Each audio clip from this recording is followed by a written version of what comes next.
آواز فرماتے آپ جو ہے جہاں کسی قسم کی بھی کوئی خلاف ورزی دیکھتے، کوئی عقائد میں اعمال میں کجی یا کمی دیکھتے تو وہیں کھڑے ہو جاتے، روک ٹوک فرماتے، وہیں آپ حضور صلی اللہ علیہ وآلہ وسلم کا ارشاد بتاتے، آقا کی تعلیمات بتاتے، کیا کہنے، حتیٰ کہ آگے چل کے میں عرض کروں گا جب حضرت امیر معاویہ رضی اللہ تعالیٰ عنہ سے گزشتہ پروگرام میں بھی ہم نے ذکر کیا کہ اسی بات پر جو ہے وہ چلتا رہتا تھا معاملہ کہ آپ وعظ فرماتے تھے، روک ٹوک کرتے تھے، حکمرانوں پر آپ سخت تنقید کیا کرتے تھے.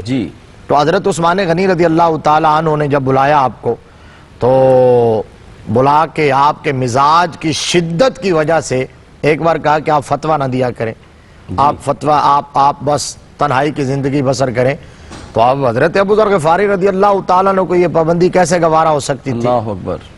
جو مزاج کا رند ہو، اللہ اکبر، جو زاہد ہو، جو سر تپا تصوف کا آئینہ ہو، جو اندر اور باہر سے ایک ہو، جس کا مزاج اس طرح کا ہو.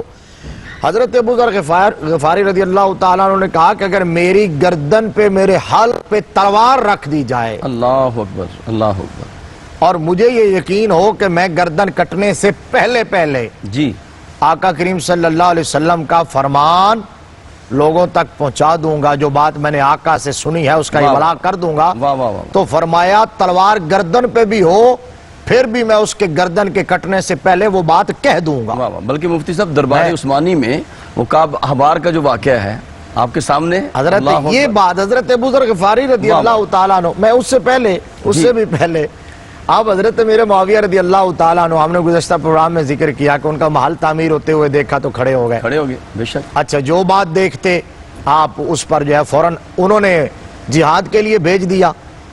آپ بڑے شرح صدر کے ساتھ گئے، برضا و رغبت گئے، آپ نے خوشی سے اس دعوت کو قبول کیا اور لبیک کا، وہاں سے واپس آئے، سرخ روح ہو کر واپس آئے، آ کے پھر تبلیغ شروع کر دی.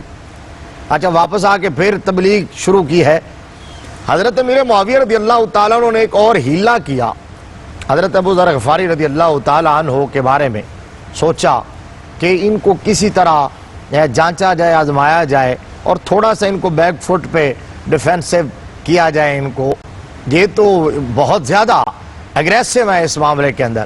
تو انہوں نے بہت زیادہ مال و دولت آپ کے پاس اپنے کسی نمائندے کے تھرو بھیجا اور جا کے حضرت ابو ذر غفاری کو دے کے آؤ. وہ اس نے آ کے پیش کیا. حضرت ابو ذر غفاری رضی اللہ تعالیٰ عنہ نے وہ لے لیا، قبول کر لیا، اور آپ نے اسی وقت اس کو بانٹنا شروع کیا، تقسیم کرنا شروع کیا. آپ نے چند گھنٹوں کے اندر صبح ہونے سے پہلے سارا مال تقسیم کر دیا. اللہ اکبر. اچھا امیر معاویہ رضی اللہ تعالیٰ عنہ نے تو ہیلہ کیا تھا کہ میں دیکھوں گا کہ یہ ہمیں زہد کا درس دیتے ہیں، یہ ہمیں فقر کی تبلیغ کرتے ہیں، یہ ہمیں جو ہے دنیا سے بے رغبتی کا جو ہے وہ آواز کرتے ہیں، تو دیکھو تو صحیح ان کا معاملہ کیا ہے. بلکہ مفتی صاحب میں عرض کرتا ہوں جی کہ آپ دیکھیں کہ حبیب بن سلمہ جو تھے انہوں نے پتہ نہیں 3000 دینار بھیجے، تو آپ نے آگے سے جواب دیا کہ آپ کو مجھ سے زیادہ کوئی ذلیل آدمی نظر نہیں آیا. ناظرین اکرام، سیدنا ابو ذر غفاری رضی اللہ تعالی عنہ دنیا سے دور تھے، دنیا کا مال و زر سے دور تھے، دنیا کا عہدہ منصب اپنے پاؤں کی ٹھوکر پر رکھتے تھے. بلکہ جو لوگ ایسے ملتے جو دنیا کے منصب کے طلبگار ہوتے ان سے بھی اپنا تعلق توڑ دیتے اور رب سے اپنا تعلق جوڑ کے رکھتے تھے. سیدنا ابو ذر غفاری رضی اللہ تعالی عنہ کا ذکر جمیل جاری ہے. اپنے قلب و روح کو اللہ اور اللہ کے رسول کے ذکر کے ساتھ معطر رکھیں. ملاقات کرتے ہیں ایک وقفے کے بعد. اللہ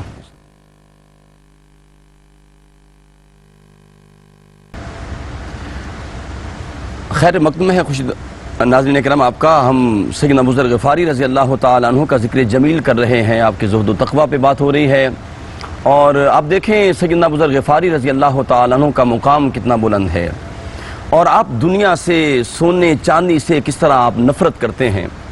سیدنا ابو ہریرہ رضی اللہ تعالی عنہ، آپ جا رہے ہیں اور راستے میں وہ بھی ان سے ملاقات ہوئی، اور آپ کو علم ہے کہ آپ بحرین کے عامل مقرر ہوئے تو اللہ پاک نے مال و زر بھی عطا کر دیا. تو جب آپ آئے تو آپ کے ہاتھ میں تلوار تھی، اور تلوار کے دستے کے اوپر چاندی چڑھی ہوئی تھی. سیدنا ابو ذر غفاری رضی اللہ تعالی عنہ جب دیکھا کہ تلوار پر چاندی دستے کے اوپر چڑھی ہوئی ہے تو آپ جلال میں آ گئے.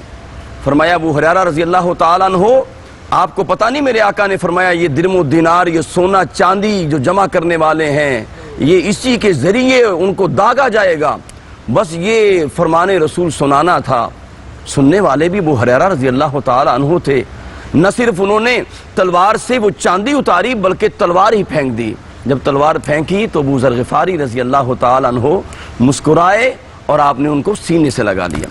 مفتی صاحب یہ زہد و تقویٰ یہ تھا دنیا سے دوری. بلا شبہ مبلغ اور واعظ کے لیے سب سے پہلی شرط یہ ہوتی ہے جی کہ وہ اپنے سامع اور مخاطب کا خیر خواہ ہو اللہ اکبر. اور اس کے اندر اخلاص کا جذبہ ہو. بے شک حضرت ابو ذر غفاری رضی اللہ تعالیٰ عنہ کا وعظ اور آپ کی تبلیغ اور آپ کے پند و نصائح اللہ اکبر. چونکہ انتہائی اخلاص پر مبنی تھے. آپ حضور کی امت کا بھلا چاہتے تھے اور دنیا سے اس مردار دنیا سے انہیں دور رکھنا چاہتے تھے کہ آقا کریم صلی اللہ علیہ وسلم نے فرمایا دنیا جیفا و طالبها کلاب النار. بے شک یہ دنیا مردار ہے اور جو دنیا کے پیچھے بھاگتا ہے دنیا کے لیے اپنی عقبہ کو بھول جاتا ہے آخرت کو بھول جاتا ہے قبر کو بھول جاتا ہے. فرمایا وہ تو جہنم کا کتا ہے. اللہ اکبر. اور میرے آقا کریم صلی اللہ علیہ وسلم نے اپنی امت کے بارے میں جس خدشے کا اظہار فرمایا جس اندیشے اور جس خطرے کو میرے آقا نے بھانپ کے اس پر متنبع بھی فرمایا. تاجدار مدینہ صلی اللہ علیہ وسلم کی بڑی مشہور حدیث صحیح بخاری کتاب المغازی میں ہے. آقا کریم صلی اللہ علیہ وسلم نے فرمایا تھا کہ مجھے اپنی امت کے بارے میں اپنے بعد شرک کا کوئی خوف نہیں ہے. اللہ اکبر. میری امت من حیث المجموع شرک میں مبتلا نہیں ہوگی اللہ اکبر. لیکن خدشہ یہ ہے اندیشہ یہ ہے ڈر اس بات کا ہے کہ میری امت دنیا کی محبت میں غرق ہو جائے گی. اللہ. تو بلکہ حضرت مفتی صاحب ابو ذر غفاری میں تو آپ کی اس بات سے اس حدیث رسول سے میں یہ سمجھتا ہوں کہ اگر ویسے تو سارے صحابہ کی سیرت ہی ہمارے لیے معتبر ہے لیکن اگر بندہ دنیا سے دور ہونا چاہتا ہے تو وہ سیرت ابو ذر غفاری پڑھے. حضرت ابو ذر غفاری کو بار بار پڑھے پڑھے مسلسل پڑھے. اللہ اکبر. جب اس کا مطالعہ کرتے ہیں تو اس کا نور داخل ہوگا. رونگٹے کھڑے ہو جاتے ہیں اور اللہ سوچتے ہیں کہ ہم تو غلط سمت پہ جا رہے ہیں. جی. یہ جو آپ کی فکر ہے جو آپ کا انداز تھا طرز حیات تھا طرز عبود و باش تھا حضرت ابو ذر غفاری رضی اللہ تعالیٰ عنہ کا.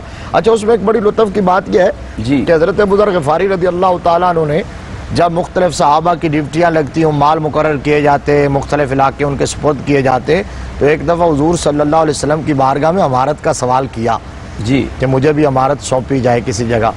تو سرکار مدینہ صلی اللہ علیہ وسلم نے فرمایا ابو ذر میں تمہیں جانتا ہوں اللہ میں تمہارے مزاج کو سمجھتا ہوں تمہاری طبیعت کو جانتا ہوں.